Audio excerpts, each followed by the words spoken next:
So, how do you even begin to explain something as huge as the collapse of a 3,000-year-old empire? A revolution, a civil war that lasted for 17 years? I mean, you could dive into the politics, the economics, the history books, or you could look at the life of a single boy born an entire ocean away, whose story, believe it or not, holds the key. You know, we're all looking for our why, right? Our purpose, our identity. It's just part of being human. But what if your why wasn't just about you? What if your why was wrapped up in the history of an entire nation? And that's the big question we're going to tackle here. We're going to follow two stories that seem totally separate. One about a boy growing up in England, and the other about an ancient empire in Africa. And you'll see how they crash into each other to give us a pretty stunning answer. Okay, so let's start in England in the 1970s. We've got this boy. His name is Norman Greenwood. And from the outside, he seems like any other kid. But his entire life is actually built on a secret that he doesn't even know is there. He was fostered by this deeply religious white family. They told him they were his parents, forever. And why wouldn't he believe them? For him, this was his whole world. It was happy, it was stable, it was complete.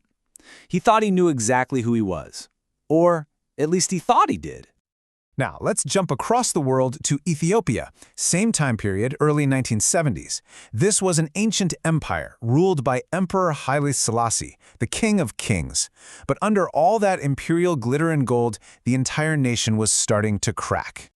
And this just lays it all bare. On one side, you have the royal court flying in $10,000 wedding cakes from London, and on the other, a horrific famine is killing up to 200,000 people out in the countryside. I mean, we're not just talking about inequality here.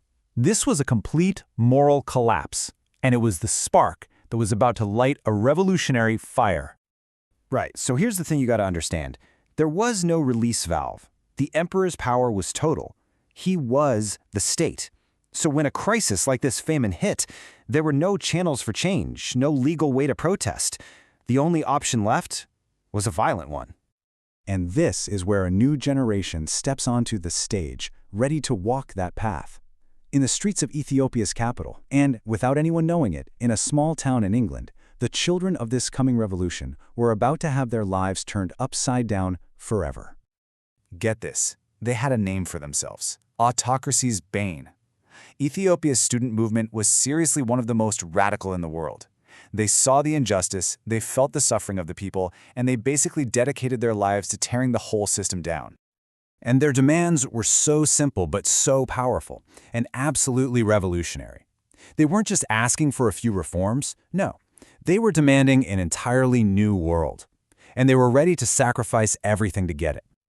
Okay, so while all this revolutionary fire is building in Ethiopia, let's check back in on Norman. This is how his school describes him in a report right before his own world just completely explodes. He's popular, he's cooperative, a cheerful, happy boy. Then, one day, just like that, with no warning, it's over. The people he called mom and dad for 12 years tell him they're done. They're giving him back to the state. It's like his own personal government, his whole world just collapsed. His identity is completely shattered. And this is where things just spiral out of control.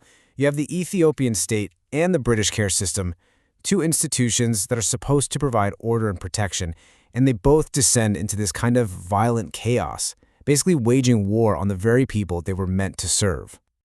So, back in Ethiopia, the revolution actually works. The emperor is overthrown, but what comes next? Well, it's not freedom. It's the Derg, a brutal military junta that kicks off 17 years of civil war and state-sponsored terror. Just look at this number for a second. Over 500,000. That's how many soldiers the Derg had by 1989. In just over a decade, they grew their military by 1,300%. It's almost impossible to wrap your head around. The country's resources weren't going to feed people, they were going to fighting them. But here's the catch, and this soldier puts it perfectly. How can an army made up of oppressed people be expected to win? The Derg's military was just this massive, hollow machine. It was exhausted, it was demoralized, and really, it was doomed from the start. Meanwhile, Norman is fighting his own war, just trying to survive. The care system that should have been his safe harbor becomes his enemy. He gets bounced between 4 different institutions, and each one is more isolating, more brutal than the last. And his final stop is here, a remand center. Now let's be really clear what this is.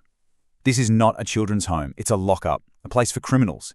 And the state put a child, a kid who'd committed no crime, inside it, He was watched 24/7, treated like a prisoner. Years later, his own social worker admitted it. A total failure of the system. You shouldn't have been in there. Two giant, faceless systems, one in Ethiopia and one in the UK, both had completely and utterly failed in their basic duty of care. So where does that leave us? Well, an empire has fallen. A boy has been broken by the system.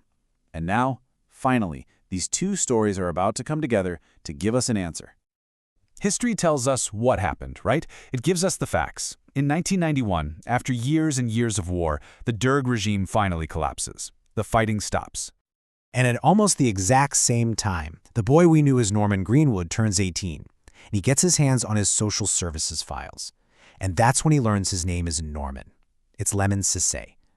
And his mother? She was an Ethiopian student, one of the very same generation that had sparked the revolution. And here it is, the final, just breathtaking connection. In Amharic, the official language of Ethiopia, the name his mother gave him, Lem, means why. His entire life, he wasn't just a person, he was a question. You know, history books are great at telling us what happened. An emperor fell, a junta rose, a war was fought. But to understand the human heart of it all, the hope, the sacrifice, the betrayal, that search for who you are, you need a different kind of story. You need the story that asks the most important question of all.